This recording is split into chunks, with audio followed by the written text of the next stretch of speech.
nyo, saan kami magla-lunch. Bagong-bago. Kura. Hindi naman sa ayaw namin mag-explore ng ibang kainan. Kaya lang kasi, masarap talaga sa Kurain. Gusto namin yung quality ng food nila. Matabag.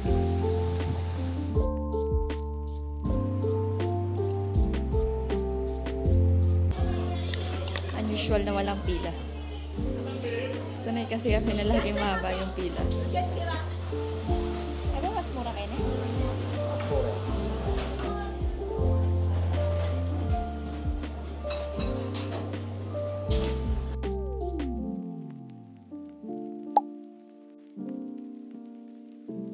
After namin dito, pupunta kami dun sa Oso Canyon Temple, isa sa mga sikat na temple dito sa Mendoza. Pagkatapos no, namayang gabi, pupunta kami dun sa parang illumination park nila, Nabana no Sato. Flower garden siya, tapos every malapit na mag-Christmas, pinupuno nila ng Christmas lights. Naka-famous sa kanila yung tunnel nila na puro Christmas light. Medyo malayo nga lang siya dito kasi 1 hour train ride siya. Pag nag-bus ka naman, alam ko same lang din yung travel time.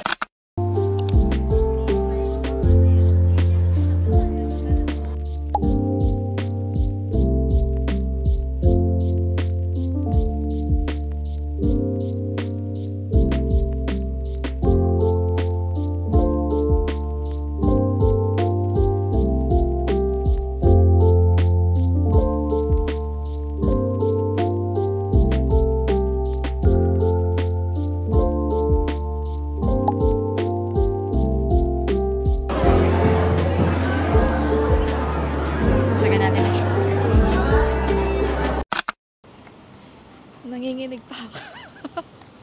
Namagsak ko kasi yung Rico namin. Yung table kanina kung nasan kami sa Blue Bottle, dun siya bumagsak. Kaya lang, yung kinabahan kasi ako kasi mahirap nang hanapin yung camera. So if ever na masira ko man, hindi na kami makakahanap ng iba kasi lagi siyang sold out. Tsaka kakabili lang namin this year. Eh, malamig birthday na. Tapos, pagdampot ko, may crack yung screen niya. Yun pala, yung screen protector lang. Buti na lang nilagyan ng screen protector ni Sed. Kasi alam ko yung luma niyang screen protector tinanggal na. Ay, buti na lang talaga. Thank you, Lord.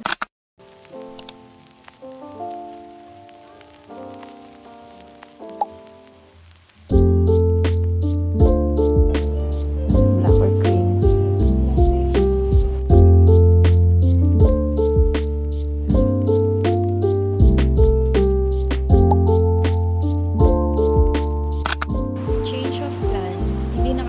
Sa illumination mamayang gabi. Tomorrow na lang yon kasi pupunta kami dun sa outlet and mas malapit siya dun para hindi na rin sayang yung biyahe namin kung dun lang kami sa illumination pupunta mamayang gabi. Bali ngayon, punta na lang kami dun sa temple and then mag-iikot-ikot na lang din dito and maghahanap ng mga pwedeng puntahan na malapit lang.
PM nila.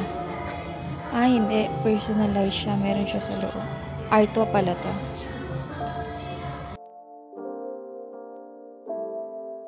Nyo yung sa Balenciaga. More or less 30K. Mura. May isa na naman. Floor guide. Doon tayo sa 3rd floor. Ito yung guide sa ranking. So yung kanina, halos rank A, kapag rank S, never nagamit. So yun yung pinaka-good deal.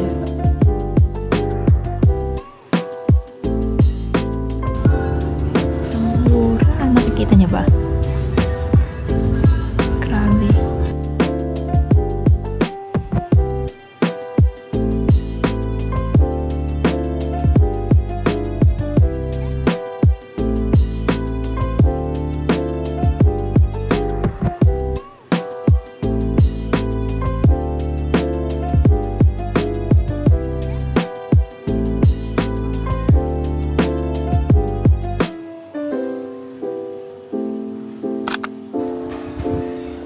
Street. Let's go. Medyo pangit na yung condition.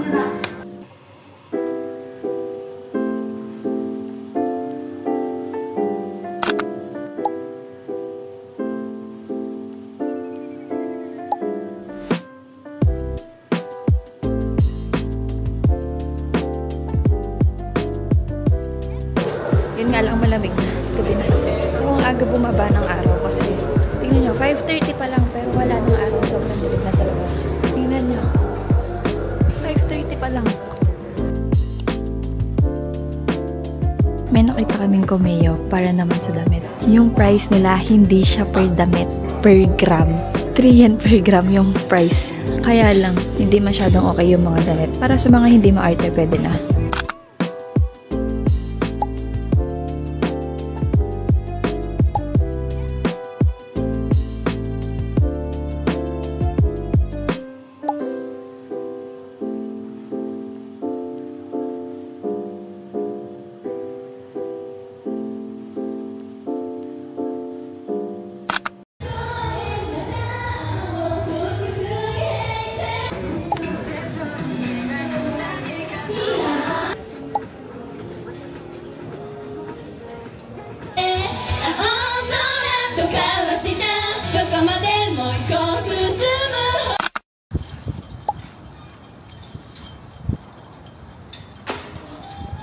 Malamig.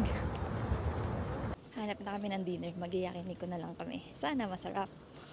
Yun nga lang yung problema dito. Sobrang aga magsara ng mga stores. Sa Shibuya kasi hanggang madaling araw minsan open yung iba. Lalo na yung mga kainan.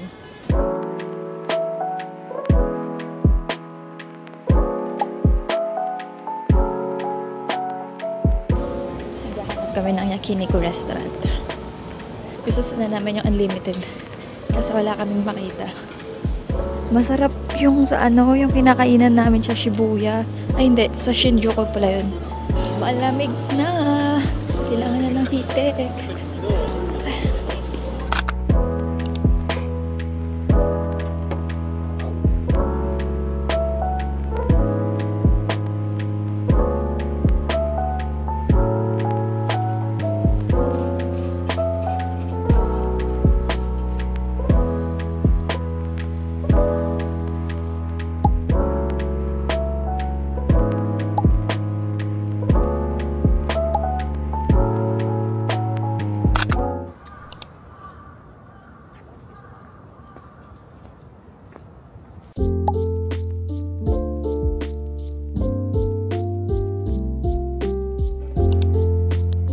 Nakabili na kami ng ticket. 2,500 yen per head. Tapos, pupunta ngayon una dun sa shopping outlet. After sa shopping outlet, lilipat kami dun sa Nabana no Sato. After dun, ibabalik na kami dito sa Nagoya Station. So, hindi na siya hassle kasi mabibili mo na lahat ng ticket dun sa ticket counter sa baba.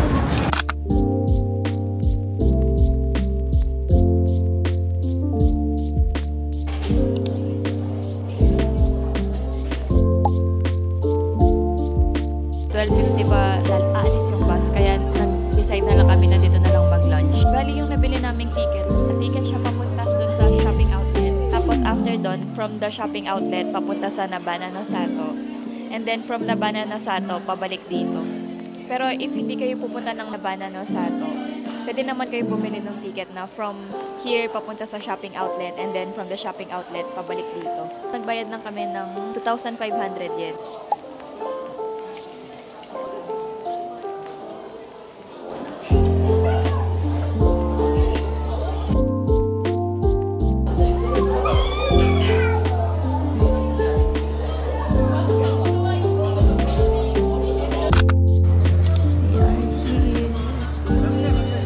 Meron silang parang theme park dito.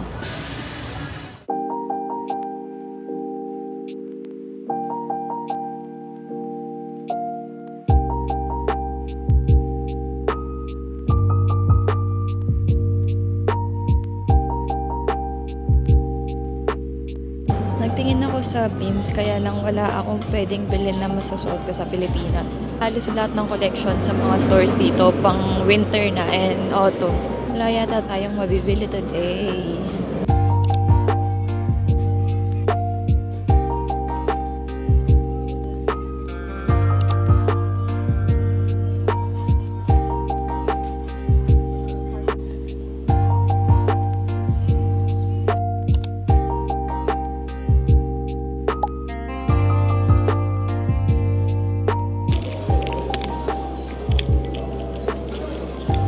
An admirer is concealing affection for you.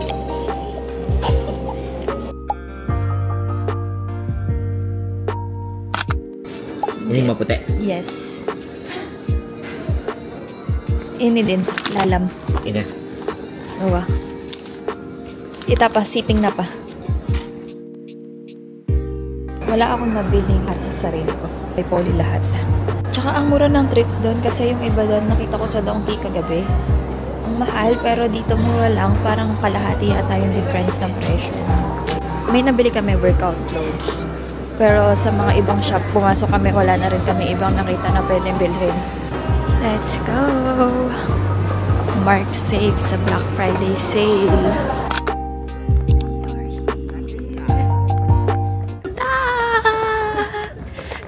Kasi every December, di ba, pumupunta kami dito.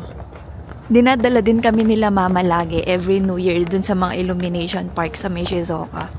Tapos nakita ko meron din palang illumination dito sa Nagoya, kaya sabi ko try namin. Yung bayad is 2,500 yen, pero yung 1,000 yen doon consumable siya sa food. So bali parang 1,500 lang yung entrance fee.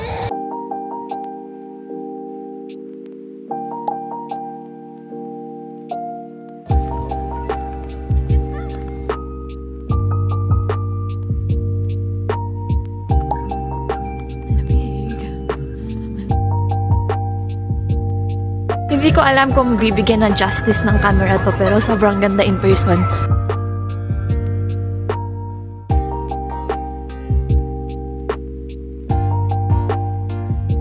Lahat.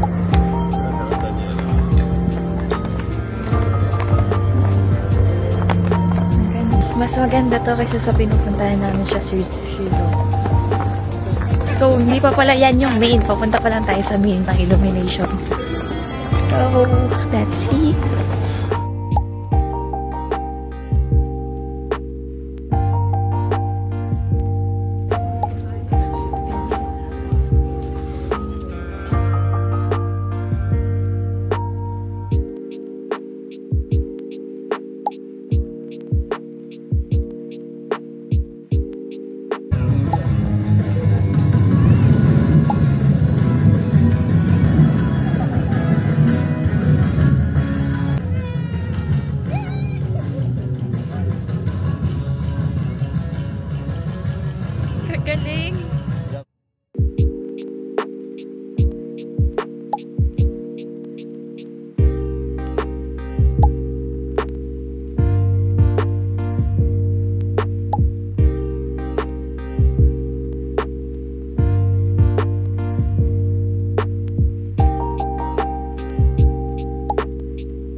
na kami mag-dinner. Alamig. Babalik na kami sa hotel. Kaya lang, hindi namin alam anong oras yung bus pabalik. Napimi ko pa. Lamig. Okay.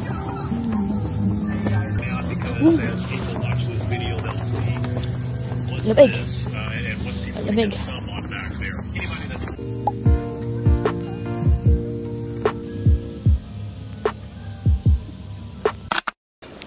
Today is our last day here in Japan.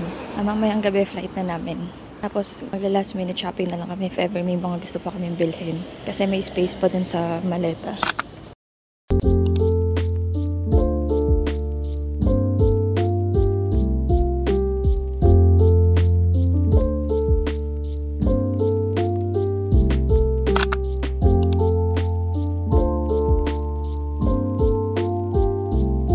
Papasuot ko to kay Polly sa Christmas. Tapos, gusto ko din ng socks para there na kami. Saan ba yan? Ito ko kanina. Hala. Nasaan na? Ito. Please. Katabi pa lang.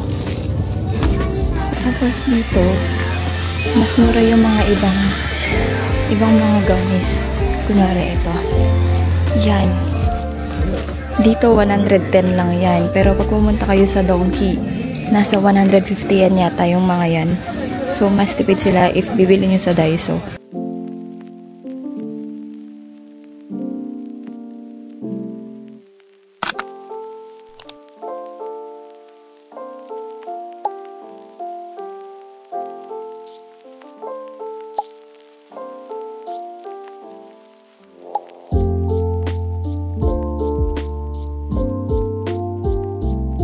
Ito yung pizza nila. 400 yen lang yan. Ito yung 500 yen na order ko.